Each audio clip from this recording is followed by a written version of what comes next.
Morning students, स्वागत है आपकी आज की अम्बेडकर क्लासेस के अंदर। आज हम लोग चैप्टर 3 आगे बढ़ाएंगे और उसके अंदर एग्जाम्पल एक्सरसाइज 3.3 से मैं स्टार्ट कराने जा रहा हूँ वर्ड्स प्रॉब्लम्स। देखिए, कुछ बच्चों का कहना है कि सीरीज में बनाइए। मैंने आप लोगों को बताया, मैं चीजों को कनेक्ट करता हुआ चल रहा हूँ। पहले मैंने जितने भी इन इक्वेशंस को सॉल्व करने के मेथड्स हैं उनकी मैंने वीडियो बनाई। आफ्टर दैट मैं वर्ड प्रॉब्लम पे गया, क्योंकि जब आपको मेथड आता होगा तो वर्ड प्रॉब्लम आप बड़े आराम से सॉल्व कर सकते हो। ओके, तो मैं इसी सीक्वेंस में आपको लेकर चल रहा हूं। अब आज हम 3.3 की वर्ड प्रॉब्लम्स देखेंगे और इसके अंदर हम क्वेश्चन नंबर 2 से शुरू करते हैं। क्या कह रहा है क्वेश्चन नंबर 2 में बच्चों? Solve 2x + 3y = 11 and 2x - 4y = -4, hence find the value of m for which y = mx + 3। देखो कितना आसान क्वेश्चन है। उसने क्वेश्चन नंबर 2 में यहाँ पे कराने के लिए जा रहा हूँ बच्चों।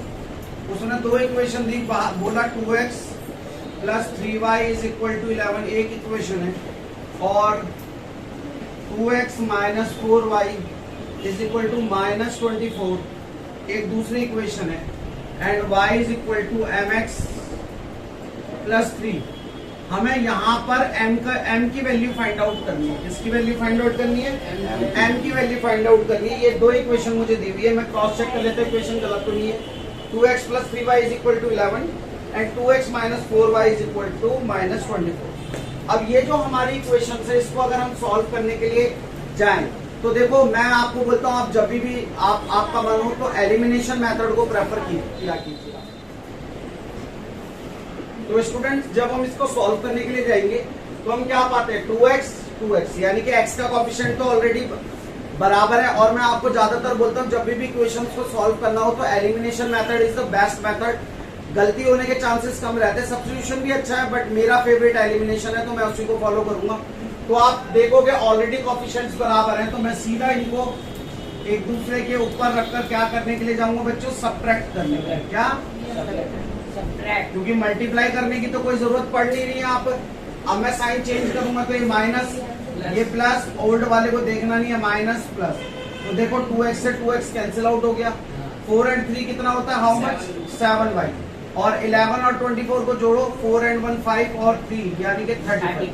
दैट मीन्स y = 35 अपॉन में 7, दैट मीन्स 5। y = कितना आ गया बेटा? 5। एक वेरिएबल की वैल्यू हमारी आ गई, दूसरे के लिए मैंने आपको बोला हुआ वैल्यू पुट करनी होती है। तो वैल्यू पुट करेंगे तो क्या होगा? देखो, सेकंड वाली में पुट कर लेता हूँ, 2x - 4 * में 7, या पहले लिख देते हैं हम लोग, पूरा प्रॉपर कर लेते हैं। Put y = 5 in equation second. ये फर्स्ट है, ये सेकंड इक्वेशन में पुट करने के लिए जा रहा हूं मैं। तो 2x - 4 * में 5 = -20। तो 2x = -20 -24, 2x = -24 + 20। भाई इधर पे ये माइनस का था, प्लस में चलेगा, उधर जाके प्लस का हो गया। अब इसको करेंगे तो क्या हो जाएगा बेटा? -4 काटोगे, 2 2 सा 4x = -4। दैट मीन्स हमने x की वैल्यू भी फाइंड आउट कर ली और y की वैल्यू भी फाइंड आउट कर ली। अब हम इन वैल्यूज को इसमें पुट करेंगे, then we are able to get the value of m। So now I am going to put x = -2 and y = 5 in given equation. So y = mx + 3। y हमारा कितना था बच्चों? 5। m इंटू में x की value क्या थी? -2 + 3। तो 5 plus का 3 इधर आएगा, -3 -2m। यहाँ पे कितना बच जाएगा बेटा? 5 में से 3 जाएगा तो 2 पॉजिटिव, -2m। 2 / -2 = m। 2 से 2 cancel out, -1 = m। That means हमारी जो m की वैल्यू थी वो कितनी थी बच्चों? -1। और वही मैंने यहाँ पे निकाल के आपको दे दिया। क्वेश्चन कंप्लीट है, आप इसको नोट डाउन कीजिए, फिर आगे बढ़ेंगे। सो स्टूडेंट्स, अब हम लोग अपना क्वेश्चन नंबर 3 देखते हैं। कह रहा है, form the pairs of linear equation for the following problem and find their solution bye substitution method. पहले तो इक्वेशन बनानी और फिर सब्स्टिट्यूशन मेथड से इसको सॉल्व करना है।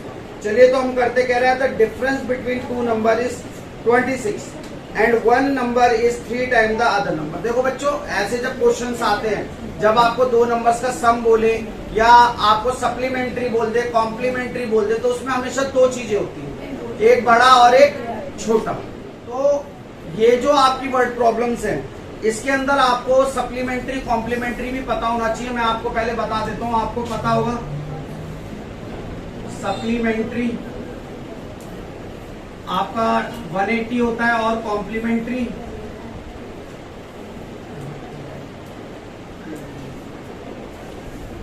संपूरक और पूरक। ठीक है, चलिए अब इसके साथ ही मैं इसको मिटा देता हूं, क्वेश्चन करने की कोशिश करते हैं। और देखिए, इसमें सोचने की तो जरूरत आपको है नहीं, मैंने आपको बोला था कि इसके अंदर आपको सोचने की जरूरत नहीं है, क्योंकि क्वेश्चन के अंदर सीधा बोल रहा है the difference between two number, दो नंबर है और उनके डिफरेंस की बात कर रहा है। तो क्वेश्चन नंबर 3 का फर्स्ट पार्ट जब मैं करने के लिए जाता हूं, तो लेट दी लार्जर नंबर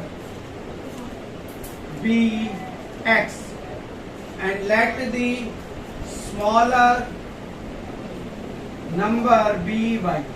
मैंने इसमें लार्जर और स्मॉलर इसलिए लेट करा है क्योंकि उसने बोला डिफरेंस, और जब डिफरेंस की बात आती है बच्चों, तो एक नंबर बड़ा होगा और एक नंबर क्या होगा, छोटा, तभी तो हम उनको माइनस कर पाएंगे।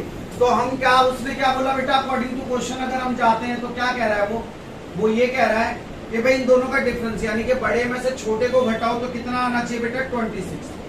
कितना आना चाहिए, 26। और बाद में वो कहता है when one number is 3 times the other, जो एक नंबर है वो दूसरे नंबर का कितना है, 3 टाइम्स। अब मुझे ये बताओ, 3 की मल्टीप्लाई एक्स में की जाए या वाई में की जाए? नहीं, यही तो आप लोग छोटा सा लॉजिक आप भूल जाते हो बेटा। आप अगर एक्स में करोगे, एक्स तो ऑलरेडी बड़ा है, उसमें 3 की गुणा और कर दी, वो तो और बड़ा हो जाएगा, तो बराबर का होंगे। बराबर करने के लिए किस में मल्टीप्लाई करना पड़ेगा, वाई में, छोटे में, वाई में यानी कि छोटे में। तो हमारे पास इक्वेशन क्या रहेगी, X minus 3y is equal to 0। ये मेरी दूसरी इक्वेशन हो गई, ये मेरी फर्स्ट इक्वेशन। मैं दोबारा एक्सप्लेन कर देता हूं। उसने बोला दो नंबर्स का जो डिफरेंस है वो 26 है। मैंने दो नंबर माने लार्ज और स्मॉल करके, बड़े में से छोटे को माइनस करोगे तो 26 आ रहा है। फिर उसने बोला एक नंबर दूसरे नंबर का 3 टाइम्स है। यहाँ पर आपको बताने में गलती हो गई थी, आपने बोला एक्स में मल्टीप्लाई करो, एक्स में नहीं, एक्स ऑलरेडी बड़ा है, जो छोटा है उसको उठा के ऊपर लाया जाता है। तो हमने किस में मल्टीप्लाई करना पड़ेगा, वाई में, जो छोटा है। तो मैं इसको इधर ले आया, इक्वेशन तैयार। अब सब्स्टिट्यूशन मेथड से करना है तो मैं एक क्वेश्चन का आपको पूरा सॉल्यूशन करके देता हूँ हमेशा, उसके बाद इक्वेशन बनाने तक हेल्प करता हूँ, तो इसको भी पूरा करूंगा। चलिए करते। अगर मैं यहाँ से x का वैल्यू निकाल लूँ तो x की वैल्यू क्या आने वाली बच्चों, इधर निकाल देता हूँ। x की वैल्यू आने वाली है 26 प्लस वाई। भाई माइनस का वाई उधर जाएगा तो प्लस हो जाएगा, कोई दिक्कत किसी बच्चे को नहीं है। चलो अब ये वैल्यू पुट करते हैं तो क्या आएगा, put value of x in equation। तो क्या आएगा बेटा, x की जगह पे क्या रखना है हमें, 26 plus Y minus 3y is equal to 0। 26 उधर जाएगा और 3y में से y माइनस करोगे माइनस 2y और माइनस के ही 26, क्योंकि इधर प्लस का था उधर जाके माइनस, तो माइनस से minus y is equal to 26 upon में 2। आप कैंसिल आउट करोगे तो कितना आ जाएगा, y इज इक्वल टू 30। अब हमें x निकालना है, तो x निकालने के लिए हम वैल्यू कहाँ पुट कर देंगे, इसको नाम दे देता हूँ equation A. Put y is equal to 13 in equation A. तो क्या आएगा, 26 प्लस में 30, जोड़िए इसको, 6 और 3 कितना होगा, 9, 13।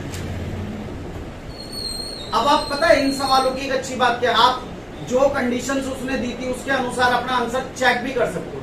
You have to find your answer by the simple tricks. उसने बोला व्हाट, कि भाई लार्जर नंबर और स्मॉलर नंबर था, तो लार्जर हमारा 39 है और स्मॉलर हमारा 13।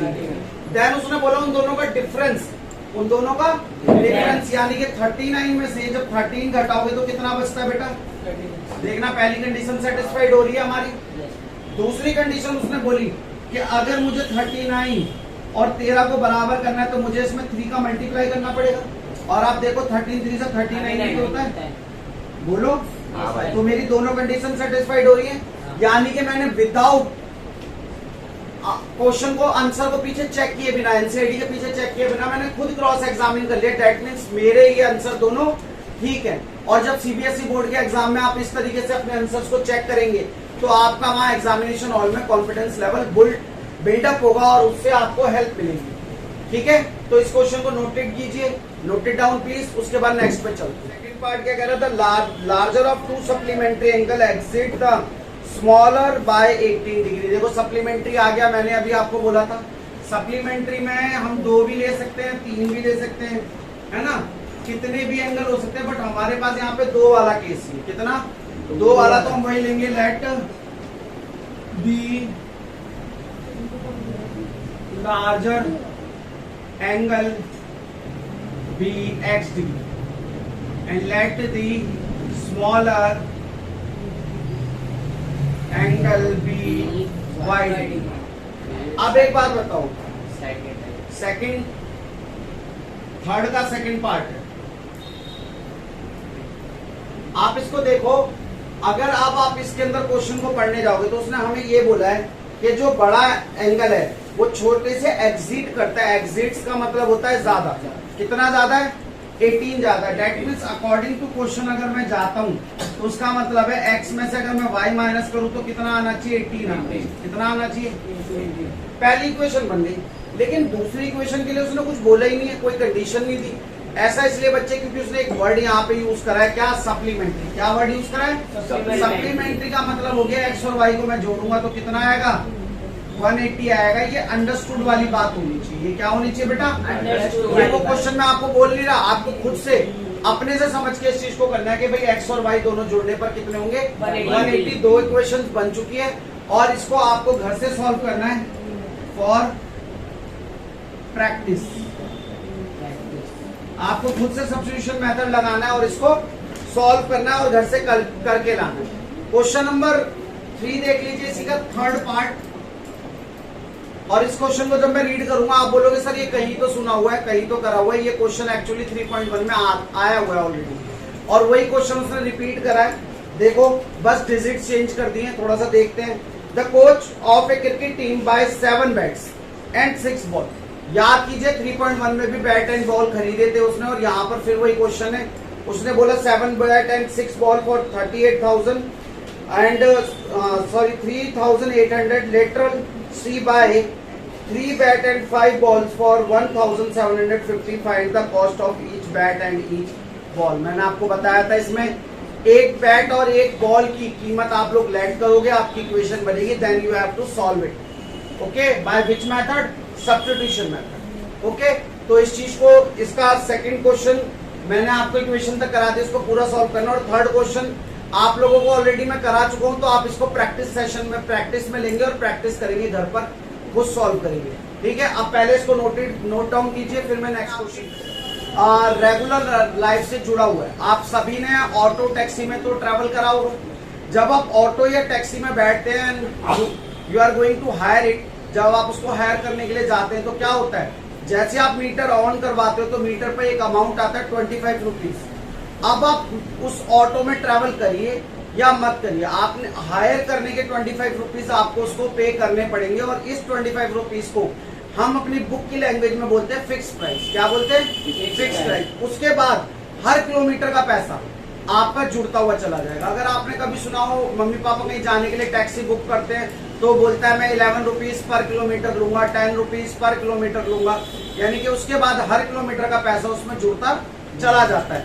अब इस क्वेश्चन को जरा हम देखते हैं क्या कहता है। The taxi charge in a city consist of a fix charge together with the charge of the distance covered. मैंने बोला था फिक्स का चार्ज और पर किलोमीटर चार्ज दोनों को जोड़कर पैसा लेता है।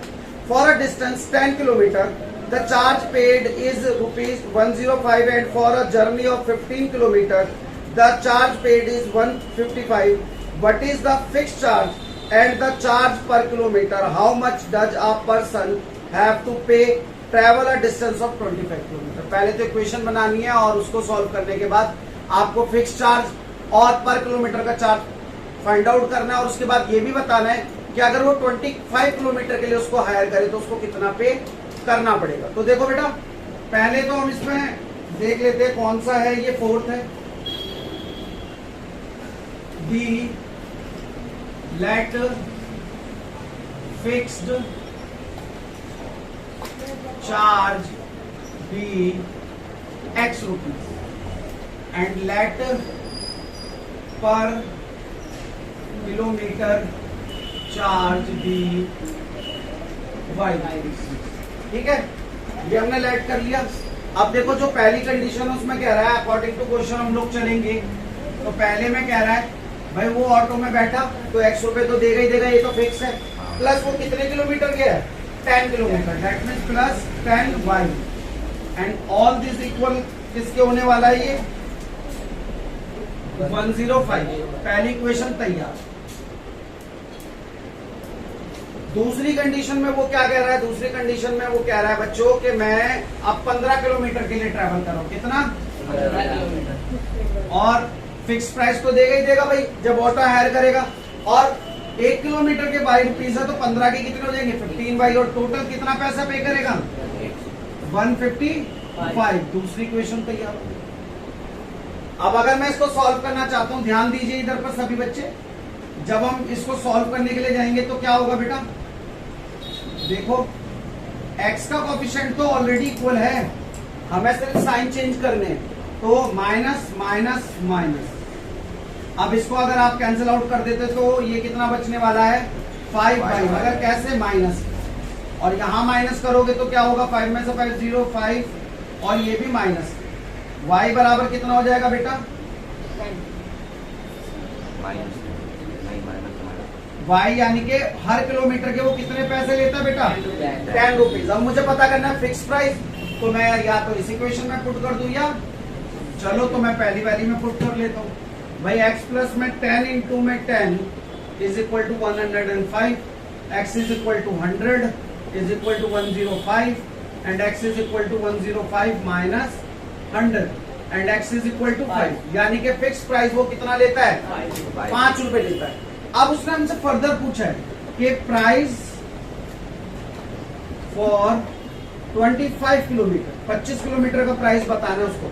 तो देखो 25 किलोमीटर जाएगा तो बेटा 5 रुपए तो देगा ही देगा, ये तो फिक्स है, 5 रुपए तो उसे देने ही देने हैं, तो फिक्स है। प्लस हर किलोमीटर के कितने लेता है, 10 रुपए, और जा कितने किलोमीटर रहा है बेटा, ये सबको जोड़ दोगे तो आपका आंसर नहीं आ जाएगा, बोलो 250, और इसमें जोड़ोगे तो कितना आएगा, 255। यानी कि अगर वो 25 किलोमीटर जाना चाहता है तो उसको 255 रुपीज पे करने पड़ेंगे। ओके, समझ में आया होगा आपको, ठीक है, नोट कीजिए, फिर नेक्स्ट क्वेश्चन पे चलते हैं, प्लीज नोट कीजिए स्टूडेंट्स। अब हम अपने नेक्स्ट क्वेश्चन के लिए चलते हैं। 5th क्वेश्चन है, क्या कह रहा है, आप fraction become 9/11 if 2 is added to both the numerator and denominator. If 3 is added to both the numerator and denominator, it become 5/6. Find the fraction. देखो बेटा, जब आप फ्रैक्शन की बात करोगे, फ्रैक्शन की बात करते हैं हम लोग, तो आपको पता होगा एक न्यूमरेटर होता है और एक डिनोमिनेटर।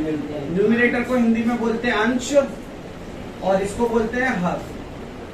ठीक है, तो पहले तो मुझे इसी को लेट करना पड़ेगा। देखो, let the numerator is numerator be x और let the denominator be y।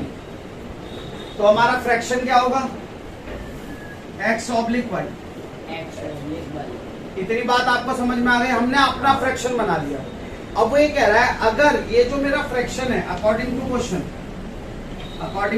80Q, मेरा ये जो फ्रैक्शन है, अगर मैं इसमें न्यूमरेटर और डिनोमिनेटर दोनों में ही तो ऐड कर दूं, क्या कर दूं, 2 ऐड +2 एंड +2, तो मुझे कितना मिल जाता है बेटा, 9/11। कितना मिल जाता है, 9/11। अब आपको क्रॉस मल्टीप्लिकेशन आती होगी, कर दीजिए।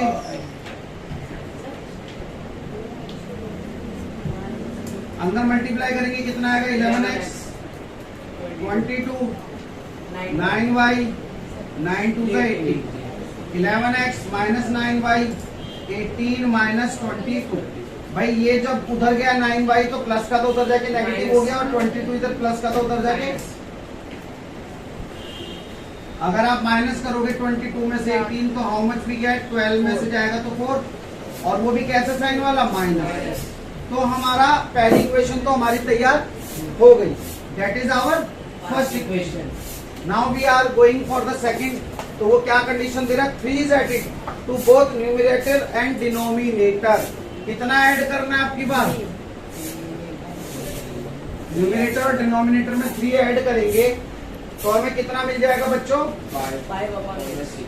सॉल्व करेंगे तो फिर क्रॉस मल्टीप्लिकेशन होगी बच्चों, तो 6x 18 5y plus 15 6x minus 5y, भाई पॉजिटिव का इधर आके माइनस हो गया, 18 6x minus 5y is equal to how much, -3। That is our second equation. And after that ये आगे का काम तो आपके लिए, सब्स्टिट्यूशन मेथड लगाइए और इससे x और y का वैल्यू निकालिए, जो कि आपका क्या होगा, न्यूमरेटर और उनको ऊपर नीचे रखने पर आपको फ्रैक्शन मिल जाएगा। ठीक है, नोट इट डाउन प्लीज। तो स्टूडेंट्स, मैंने आप लोगों को 5th क्वेश्चन तक सारे क्वेश्चन करवा दिए। 6th क्वेश्चन आप दोबारा से याद कीजिए। हम लोगों ने एक्सरसाइज 3.1 में क्वेश्चन करा था जहाँ पे आफ्ताब और उसकी डॉटर थी। अब यहाँ पे जैकॉब और उसका बेटा आ गया। बात एक ही है, क्वेश्चन दोनों सेम है, एज प्रॉब्लम पर है, मैं करवा चुका हूँ, इसको भी मैं आपको होमवर्क के लिए दूंगा। क्या कहता है, 5 years hence the age of Jacob will be 3 times that of his son. 5 years ago Jacob's was 7 times that of his son. What are their present age? तो उसकी present age क्या है।